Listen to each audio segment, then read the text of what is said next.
My name is Miles Kelsey, you're watching Bike Network. Welcome to our three-part video series covering the fundamentals of enduro racing. Enduro is a chill discipline, but it is also super competitive. As an athlete, you're going to need endurance, power, raw skill, like Dylan Lamb, and a refined racecraft to do well. Enduro is a racing format where there's a lot of variables on the race day.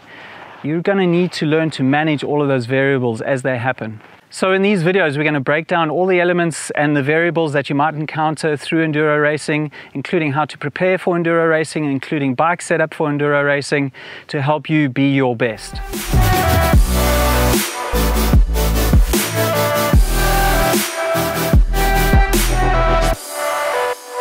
In part one, we're looking at bike setup, equipment choice, protection, nutrition, and some ideas on physical training you need to look at.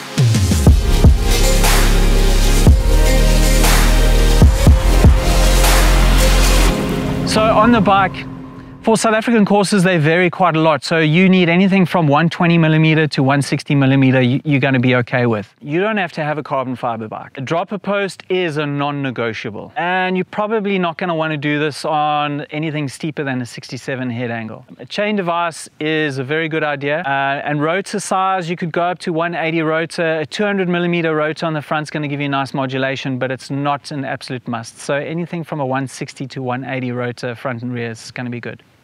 In terms of tires, anything with a good volume, 2.3, 2.4, 2.5 is going to be good. On the front, you want something that's a softer compound and it's got a decent shoulder edge. And on the back, you want something that's maybe slightly harder compound and it's going to roll quite fast, but you also need good volume on the back tire. The golden rule with tires is, if it's under 800 grams, it's definitely not going to hold up on any South African enduro track. Probably you need to look at 1,000 grams and upwards. A tire insert's also a good idea, especially on the back. It allows you to run softer pressures and actually saves your rims a little bit.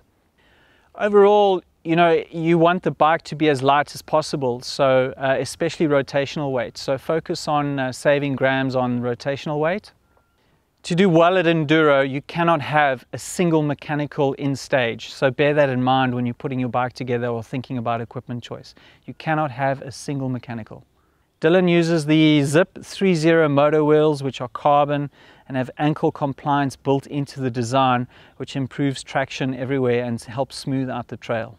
So in terms of protection, it's a dangerous sport, okay, and it's super, super rocky. So knee pads are an absolute must. Like, do not rock up at an enduro to practice or to race without knee pads on. Loose clothing is a good idea, and also XC slippers, probably not a good idea. You need a trail shoe, which is actually going to protect your foot. I like to use thin palm on the gloves. A thinner palm gives you better feedback from the bike, but still offering some protection. I think full face helmets are a good idea for enduro racing. I'd like to see more riders using full face helmets.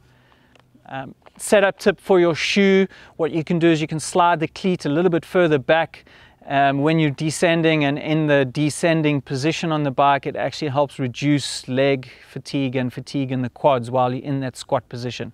So I'm talking just a few millimeters, slide the cleats a little bit further backwards on the shoe. In terms of bike setup, the cockpit. So what you want to do is give yourself space in the cockpit, move everything around a little bit so you're not cramped, The brake lever tilt is a personal thing. I like to run mine quite high these days, but that is a personal thing. But the overall golden rule with the cockpit is make sure everything is spaced out so that it's easy to operate everything.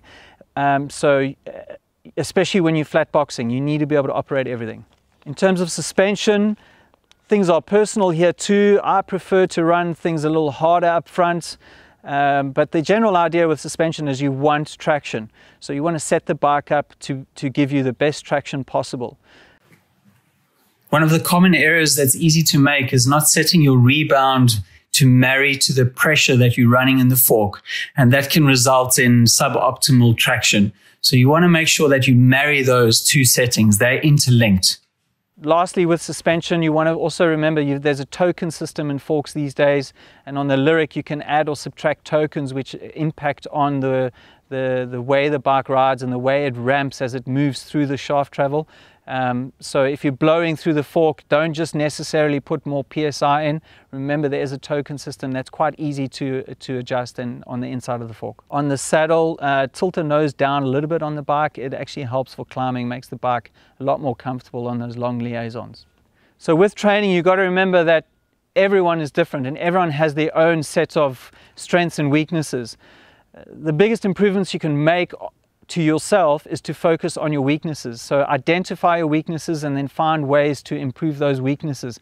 That's going to make the single biggest improvement for you as an athlete. There are a couple things you can do to build your overall engine and your overall performance. You must have overall flexibility, you need good balance, and you must have strength throughout your range of motion. To do that, there's off the bike things like yoga and functional strength which can help you here. For endurance is also very key for enduro riding. You need to be able to get on your bike and just do a 3-hour ride. If you can't do a 3-hour ride, you're not ready for an enduro race. Be sure to incorporate an endurance ride into your monthly routine, whether it's twice or whether it's 3 times a month. Just get on your bike and ride slowly. You need saddle time. I'm talking 3, 4, 5 hours of just riding slowly. That's going to give you great endurance on the race day, so you're fresh right until the last stage. For explosive power, which is another key trait you need, you can build that in the gym, but you can also build it on the bike. I prefer using a little bit of both. In terms of intervals on the bike, probably don't need to do anything longer than 30 seconds. You know, enduro racing is about explosive power to get the speed up out of a turn. So what you could do is start with 10-second sprints.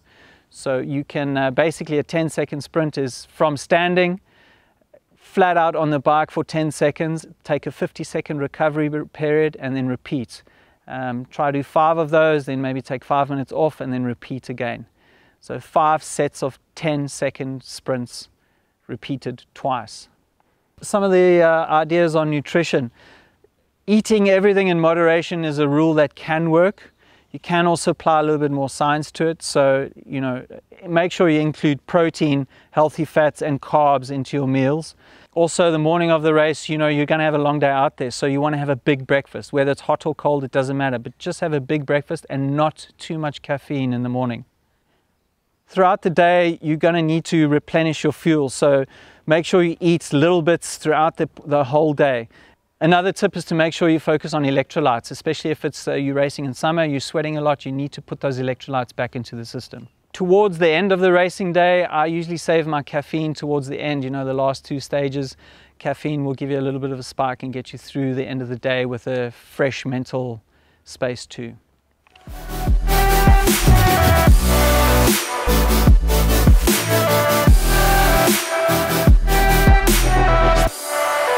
So that's about it. Big thanks to Contermanskloof and Tigerberg Mountain Bike Trails for the location. Give us a thumbs up if you liked the video. Thanks for subscribing. Thanks for following. See you on the trails.